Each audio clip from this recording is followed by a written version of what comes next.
Hey, what's going on, ladies and gentlemen? It is Sam, and today I'm bringing you guys a pretty cool clip I got with the SPAS 12 shotgun, and I thought I would use this opportunity to talk to you guys about what I think about the shotguns in Call of Duty Black Ops. So when I first got on the game and I tried out the SPAS 12, I was like, hell no, you will never see me using a shotgun. It will be a joke, kind of like they were in Call of Duty 4, more or less. Now, they weren't terrible, don't get me wrong, I'm not trying to insult anybody who likes the shotguns. I'm just saying that using the shotguns is not easy whatsoever. So if you like the shotguns, you're probably an above average player.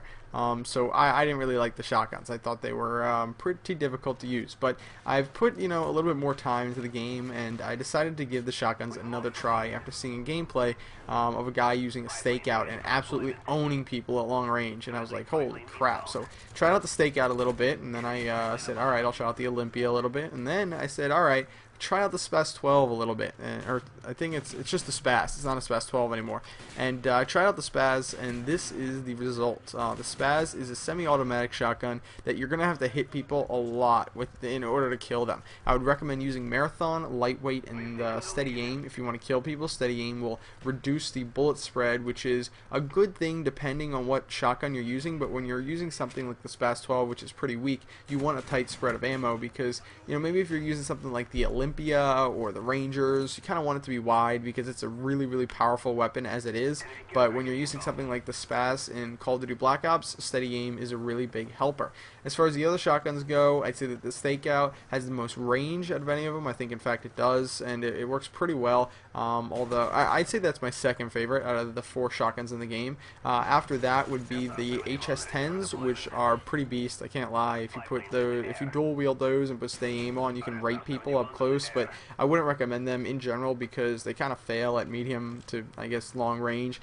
With the SPAS 12, even though it has like decent range, you still have to play really tactically with it. You can't straight up rush with it. Obviously, you have to play very aggressively. You have to make it to the enemies and their spawns, but you can't necessarily rush with it or any of the shotguns. The stakeout, I already talked about the stakeout. The Olympia seems okay. It's the double barrel shotgun, and I gotta be honest, I really don't like it that much. It seems like the hit detection is kind of bad on it. Like I can rarely hit people, and I don't fare too well with that gun. So I'd say the SPAS 12 is the best out of all the shotguns.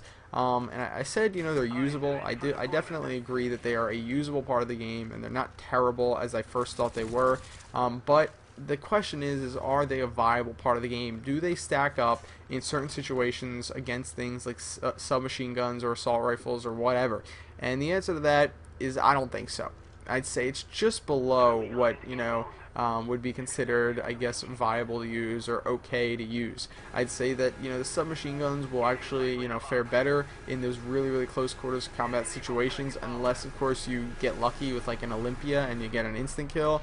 SPAS 12, it just seems that the fact that you have 8 shells and the semi-automatic part of it means that they decided to take away a lot of the damage, so that's going to take a couple bursts to kill people, and it's not like semi-automatic in the way that you can just kind of pull the trigger as fast as you want and the bullets or the shells will shoot as fast as you can pull the trigger. It's more of a kind of like slow, methodical semi-automatic shotgun. So it's up to you guys if you want to try them out yourselves and see how you like them. But overall, I think they're decent. They're just not amazing, usable, but they don't kind of stack up to everything else in the game. That's pretty much the end of this pretty cool 20 kill streak. I hope you guys enjoyed it. At the end here, I picked out the stakeout, and you can see a little bit of action with that. But I'm gonna run back in their spawn, and as you can guess, I'm gonna die. I'm gonna get knifed. What a way to end a 20 kill streak. I'll see you guys later. Please do me a favor and like the video. It really helps me out. Bye.